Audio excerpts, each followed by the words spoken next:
जय जगन्नाथ सांग मैंने मु चंदन मु आज जाइली थाना छक बजार को थाना छक बजार देखिली बहुत शुआ सारी दुकान खोल जापर देखिली चढ़ई केते प्रकार तापर देखिली माछ भी केते प्रकार सबू रखा जाइए स्टोर मारी रखा जाइए।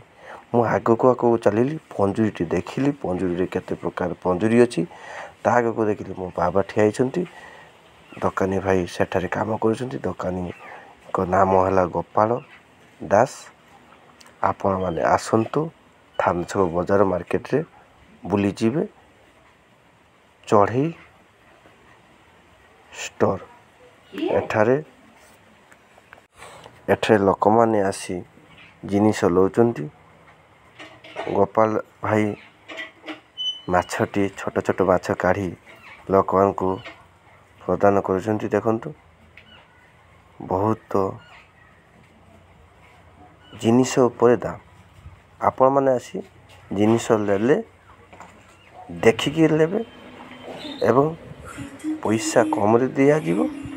एठारे समस्ते लौचंती आपण माने आसंतु थाना छक मार्केट बुली जीवे चढ़ई स्टोर।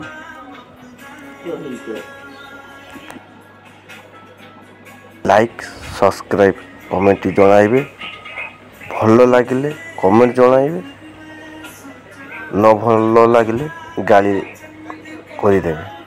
आपण माने आसंतु एठारे बुली जीवे थाना छक बजार रे चढ़ई स्टोर। बहुत प्रकार माछ भी अच्छी दिया जाउछि। आपण माने घर को लेकी जीवे जड़े स्त्री लोक आसिले आसी कहले मते छोट हांडी भरी काटी दियो केने चढ़ई रखिया पाई सेटा तैयारी कर जाइछि। बापा भाई दौरान स्त्री लोक को एटा छोट हांडी दाम है 100 टंका। आपण आसी लेके जीवे।